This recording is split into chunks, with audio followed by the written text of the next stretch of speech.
তেওঁলোকে অসমলৈ আহি প্ৰথম কথাটো তেওঁলোকে কৈছে তেওঁলোকে কৈছে যে অসমলৈ আহি বহুত আপ্লুত হৈছে কাৰণ অসমৰ কলাকৃষ্টি আজি দিনটোত তেওঁলোকে যি অসমৰ সাংস্কৃতিক কলাকৃষ্টিবোৰ দেখি আছে ইয়াতে নহয় তেওঁলোকে আগতে য'ত স্কুল ভিজিট কৰিছে অলপ আজিৰ দিনত তাতো দেখিছে মিচিং নেপালী অসমীয়া বিহু নৃত্য ল'ৰা ছোৱালীবোৰৰ আৰু এতিয়া ইয়ালৈ আহিও কৃষ্ণৰ লীলাৰ বিষয়ক যি তেওঁ এই অনুষ্ঠানটো দেখিলৈ কৈছে যে যেনেদৰে মানুহে কৃষ্ণক ভাল পায় যেনেদৰে মানুহে জুবিনক ভাল পায় তেনেদৰে মানুহে ইজনে সিজনক ভাল পাব লাগে কেৱল হিন্দু ধৰ্ম কেৱল বৌদ্ধিষ্ট বা কেৱল আপোনাৰ কেথলিক প্ৰিষ্ট এনেকুৱা ধৰণৰ বুলি কথা নাই জাতি ভাষা নিৰ্বিশেষে সকলোৱে মিলা প্ৰীতিৰে থাকিব লাগে তাকে তেওঁ কামনা কৰিছে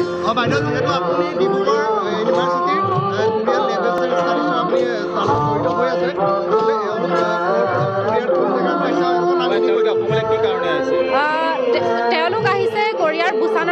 বুছান চিটিৰ পৰা আৰু তেওঁলোকে ইয়াত প্ৰতি বছৰে আহি লৈ পেলাই চকুৰ অসুস্থ লোকসকলক চিকিৎসাৰ বাবে সহায় সহযোগিতা কৰে ডিব্ৰুগড় ইউনিভাৰ্চিটিত আহে ডিব্ৰুগড় ইউনিভাৰ্চিটি যিহেতু তেওঁলোকৰ WFC তেওঁলোকৰ যি চেচাংগল হিয়াংগিৰুপকে বুলি কয় কোৰিয়ানত WFC আমাৰ ডিব্ৰুগড় ইউনিভাৰ্চিটি আৰু লগতে আপোনাৰ বৰাহী ফাউণ্ডেশ্যন তেওঁলোকে মিলি পেলাই আমাৰ কোৰিয়ান লেংগুৱেজটো তেওঁলোকে ষ্টাৰ্ট কৰিছে আৰু এই সেইবাবে তেওঁলোকে প্ৰতি বছৰে আহে আৰু আমাৰ শিক্ষাৰ্থীসকলক লগ কৰে শিক্ষাৰ্থীসকলৰ লগত ইণ্টাৰেক্ট কৰে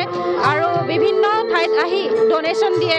যাতে দুখীয়া লোকসকলৰ বা চকুৰ অপাৰেশ্যন কৰিব লগা লোকসকলৰ বা শিক্ষাৰ্থীসকলক বেগ ডনেশ্যন দিয়ে তেনেকুৱা ধৰণৰ সহায় সহযোগিতা আগবঢ়ায় এইবাৰ আপোনাৰ 14 জন আহিছে 14 জন আহিছে হয় আমি একচুৱেলি তেওঁলোকৰ লগত যোৱা 12টা বছৰে আমি একেলগে কাম কৰি আছোঁ আমি সাংস্কৃতিক ক্ষেত্ৰত এডুকেশ্যন শিক্ষাৰ ক্ষেত্ৰত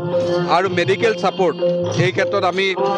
ৱৰ্ল্ড প্ৰেগনেণ্ট কৰ্প'ৰেশ্যন আৰু বৰাহী ফাউণ্ডেশ্যনে কাম কৰি আছোঁ আমাৰ বৰাহী ফাউণ্ডেশ্যনে এইবিলাক একেধৰণৰ একে লাইনতে কাম কৰে গতিকে তেওঁলোকৰ প্ৰতি বছৰে তেওঁলোক ইয়ালৈ আহে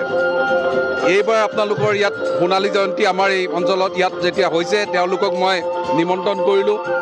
তেওঁলোকেও এটা চোৱাৰ সৌভাগ্য হ'ল আৰু আমাৰ ৰাইজেও তেওঁলোকক লগ পালে মই ভাবোঁ যে এই আজিৰ যোগাযোগে আৰু এটা নতুন ৰাস্তা মুকলি কৰিব তেওঁলোকে খুব এটা সুন্দৰ কথা কয় জুবিনদাৰ বিষয়ে খুব সুন্দৰ কৈছে যে জুবিনদাৰ দৰে সকলোৱে মিলা প্ৰীতিৰে থাকিব লাগে জুবিনদাক যেনেকৈ ভাল পাইছিলে এই পৰৱৰ্তী সময়তো তেনেকৈ মৰম চেনেহৰ মাজে থাকিব লাগে বুলি তেওঁলোকে উল্লেখ কৰিছে হয় তেওঁলোক বৰ মানে তেওঁলোক আৱেগিক মানুহ আৰু তেওঁলোকে খুব মানে সুন্দৰ বস্তু কথা কেটচ কৰিব খুব ধুনীয়াকৈ জানে তেওঁলোকক আমি জুবিনদাৰ বিষয়ে কৈছোঁ এই ইঞ্চিডেণ্ট তেওঁলোকে মৰ্মান্বিত হৈছে আৰু কৈছে যে কিন্তু তেওঁৰ আদৰ্শটো আমি অসমীয়া সমাজে ল'ব লাগে আৰু মিলা প্ৰীতি আমি থাকিব লাগে সেইটো কথা তেওঁলোকে আমাক কৈছে আমি এইটো এটা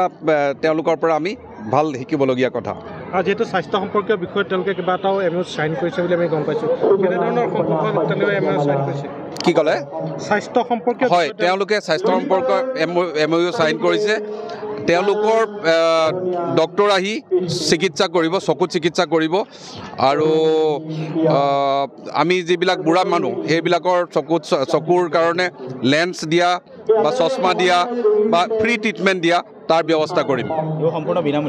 সম্পূৰ্ণ বিনামূলীয়া হ'ব আৰু এইটোত আমি কিমান পৰিসৰলৈকে যাব পাৰোঁ চাওঁ তেওঁলোকৰ সহযোগত আমি ভাবিছোঁ আমি এই অঞ্চলটোত অন্ততঃ আমি গোলাঘাট জিলাত আমি যথেষ্ট কাম কৰিব পাৰিম বুলি আমি ভাবিছোঁ যিকোনো খবৰৰ বাবে যোগাযোগ কৰক 7099017330 লগতে 7099017110 নম্বৰত